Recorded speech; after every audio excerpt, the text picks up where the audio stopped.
What's good with the fight fans, man? Just Kijana back with another fight card prediction. This can be my main card predictions for the Brunson versus Till fight. My last video got cut off. My phone died, but I'm going to talk about this Ji Yun Kim fight real quick versus Molly McCann. So in my last video, cut off right when I said that Molly McCann has a 10-inch reach disadvantage, which I think is going to be bad, honestly. 10 inches is a shitload of reach disadvantage, and she's not really a ground striker. She's not going to probably try to take it to the ground. She's most likely going to try to stand and bang. She does do double leg takedowns every now and then, but Ji Yun Kim, she's pretty tough, dude. She does have a 9-3 record. She's only lost by decision. She's never been submitted or KO'd. I don't see Molly McCann doing that to her. 3 submission victories, 2 KO/TKO wins, and she has a 3-inch height advantage. So if she can just pick her apart from the outside, she could definitely get this win. Probably pretty easily too. She lost to Alexa Grasso by UD in her last fight. She beat Nadia Kasim by a KO punch to the body in the second round. She fought Antonina Shevchenko. She lost by UD, which is, it's not a bad loss to have. I mean, Shevchenko's sister is getting a little bit better, I noticed, from her last few fights. But she doesn't have too many fights in the UFC. She beat Justine Keys by split decision. She beat Melinda Fabian by split decision. She goes to split decision a lot. I'm going to pick Kim on this one. I'm going to go against what I said previously. I was going to pick Molly McCann, but I just think that 10-inch reach disadvantage is going to play heavy, man. It's going to play heavy unless Molly McCann can get in there and really just make it a scrap of a fight, which she normally does. It's kind of her style. So I feel like she'll figure a way to get close and get in range and probably try to piece up Kim. So this is a 50-50 fight. It's a toss-up for me. I really don't. I can't say I'm confident about either or, but I'm probably going to go with Kim just because she has the reach advantage and the height advantage. So, yeah. But, yeah, let's get to the main card fight predictions real quick. Paddy Pimblett versus Luigi Vendramini. Paddy's finally fucking making his UFC debut, man. It's a long time coming. I feel like he should have already been in the UFC a while ago. 16-3 record. Definitely has the fan base. He has everything. He has the name, he has the nickname, everything. I mean, the guy's good. 7 submission victories, 5 KO/TKO wins, 1 submission loss, 2 decision losses. I like this dude's style too, man. He's really he's real strategic on the feet. And he's game on the ground too. So I mean, he's a well-rounded fighter. He's got good footwork, good kicks. He's pretty much this guy's got the full package, honestly. His last loss was back in 2018 by unanimous decision by Soren Bach.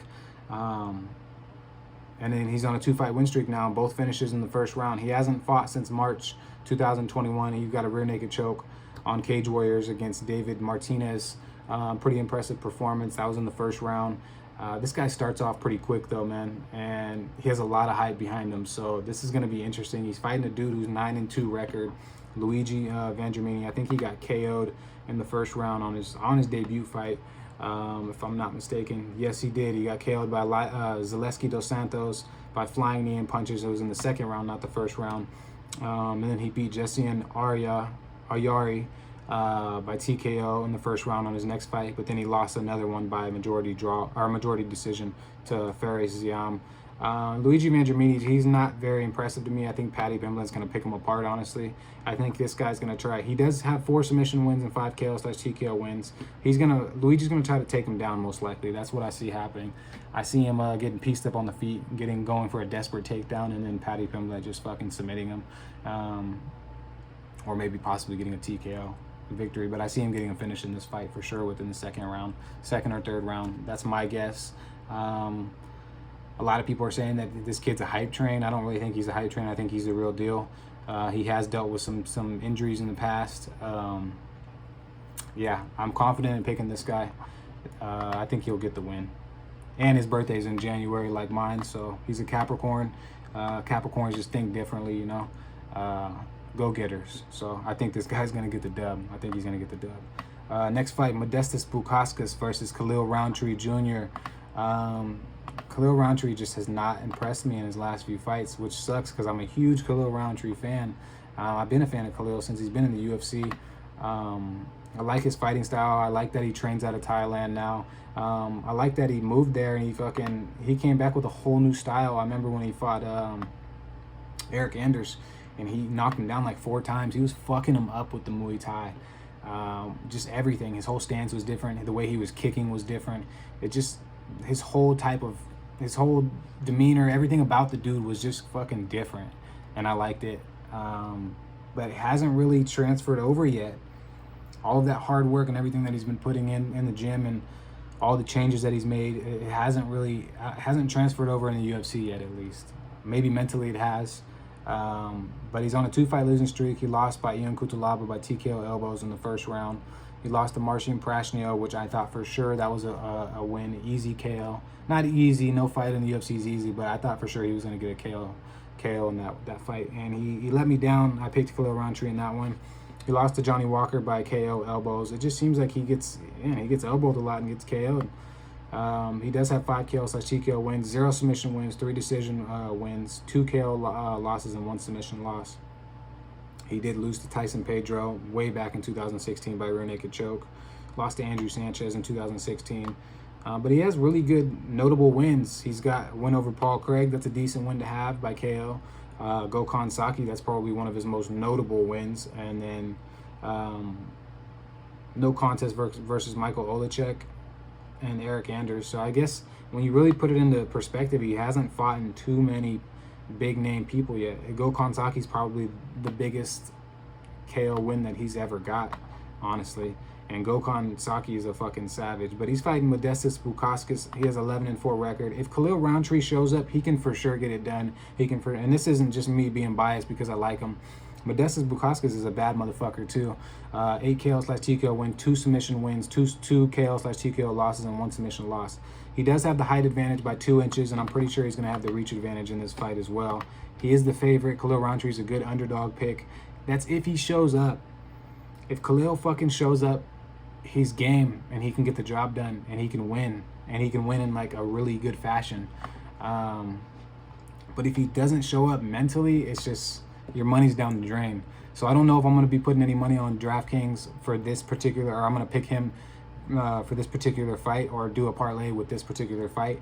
But if I had to pick anybody, I'm going to roll with Khalil Rountree as my underdog pick. He's a plus 135. I think he can get it done, man. Modestas is pretty good, though. 100% takedown defense. Khalil's not going to try to take it down. He's going to try to strike with him. If he can get into range, I think he can definitely get it done. But that's a tough fight for me to call. A lot of people are going to be picking Bukauskas on this one, and I see why. It's too hit or miss with Khalil Rountree. 1 minute he's winning one minute he's losing one. And it's weird because his skill set is there. His skill set's really good. Maybe it's just mental. I'm not really sure, but 1 minute he's doing really great, and then 1 minute he's not. So, yeah, that's just how it is, I guess, with the fight game. Next fight, Alex Morono versus David Zawada. David Zawada is a savage. Alex Morono's fucking really good as well. I'm not going to say he's really good. Both these guys probably are more average type of fighters in the UFC, but they're tough. Alex Morono has a 19-7 record. 6 KO/TKO wins, 6 submission wins, and 6 decision wins. This guy is fucking super well-rounded. 2 KO/TKO wins, 5 decision losses. 2 KO losses and 5 decision losses. He's never been submitted, which is pretty impressive because he tends to like going to the ground and trying to pull off a submission victory every now and then. He beat Donald Cerrone by TKO. A lot of people were picking Cerrone in that one. I ended up picking Alex Morono. Lost to Anthony Pettis by UD. Beat Reese McKee. That was kind of a no-brainer for him. Lost to Kalen Williams by Chaos Williams by KO in the first round. That's just, Chaos Williams is just too explosive for Alex Morono, and that's probably why that happened. But he did beat Max Griffin, Zach Otto, and Kenan Song, and that was a 3-fight win streak. So Alex Morono's the real deal, man. He's got a lot of fight experience too. A lot of people sleep on him. I've slept on him in the past. I'm guilty of it. Zawada has 11 KO/TKO wins, 4 submission wins, 2 KO/TKO losses, and 1 submission loss. He's coming off a split decision loss to Ramazan Emeev, and we see that Emeev's pretty good. Some people were saying that Zawada should have won that fight. It was too close for comfort for me to really give a winner. If anything, it would have been a draw. It wasn't an entertaining fight at all. He beat Abubakar Nurmagomedov by triangle choke in the first round. That was pretty impressive. Lost to Li Jingling by kick to the body in the third round. Went to a split decision with Danny Hot Chocolate Roberts. We haven't seen him in a while. I'm not sure if he's even in the UFC anymore, but he was decent. But yeah, man. So he's 1-3 in the UFC. It's not looking too good for David Zawada, and he's supposed to be promising kind of UFC prospect coming in. I'm gonna pick Alex Morono on this one. I think he'll get it done. Only thing is I see this win one, lose one, win one, lose one, and right now he's on a win. So if the math goes correct, then he should lose this next fight against David Zawada. But I'm not going off of that. I'm going to go with Alex Morono. I think he can get it done. David Zawada's tough, though. This is another one of those 50-50 fights. One of the most confident picks for me in this next fight is Tom Aspinall versus Sergey Spivak. I'm not talking too much about this one. Ranked 13 versus ranked 14. Spivak's a plus 155. We know what he's going to try to do. He's going to try to take Tom Aspinall down and try to ground and pound him. It's not going to happen. It's just not going to happen. Tom Aspinall is too good. He's going to get the job done. He's probably going to get a TKO victory, maybe even a submission victory. I'm rocking with Tom Aspinall. He's going to be in all my parlays. One of my most confident picks. 10-2 record versus 13-2 record. 8 KO/TKO wins, 2 submission wins, 1 submission loss. That's interesting. I don't remember who he lost to. Stuart Austin back in 2015. I didn't even know about this guy back in 2015. So by heel hook, this guy is not going to lose. Tom Aspinall is going to win. He beat Andrei Arlovski by rear naked choke, beat Alan Badeau by TKO, beat Jake Collier by TKO. He's 3-0 in the UFC. Those aren't really that high-level opponents to be fighting. He needs somebody a little bit better. I think Sergey is a step up from all those guys other than Arlovski. Arlovski is just older. I think Arlovski is probably one of the best opponents that he's fought.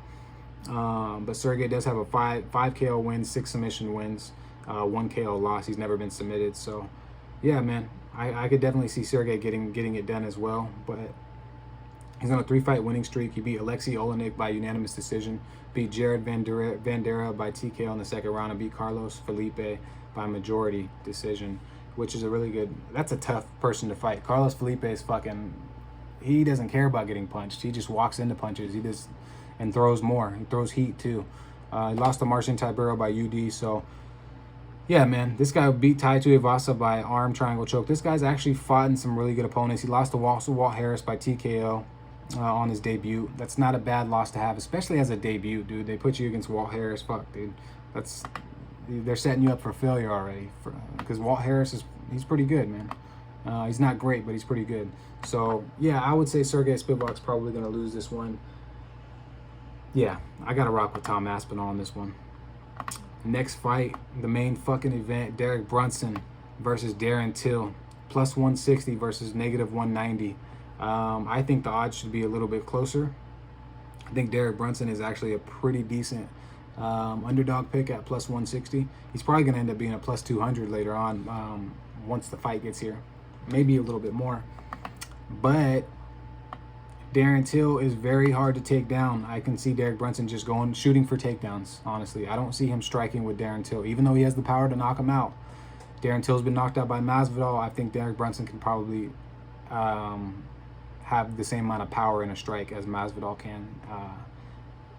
I don't see Derek Brunson being able to keep Darren Till on the ground or being able to get him to the ground the way he wants to. Maybe if he gets one takedown and if he can keep getting takedowns and Darren Till gasses out, or if he can just keep Darren Till down and kind of have a hug fest on the ground and make sure that he can't get up and reverse anything or get back to the feet. But I think Darren Till has too good of wrestling defense, honestly, to be taken down by Derek Brunson super easy, at least. Derek Brunson sporting a 22-7 record. I remember when this fool was a huge hype train. 12 KO/TKO wins, 3 submission wins, 5 KO/TKO losses. That's too many. Said it in multiple videos. I don't pick fighters that have more than like 3 KO losses, dude. I just don't. Depending on if it's KO, actual flatline KO, or if it's like a TKO. If they're all TKOs, it's not as bad. But at the same time, that kind of like makes me think, okay, this guy can't really withstand any type of punishment.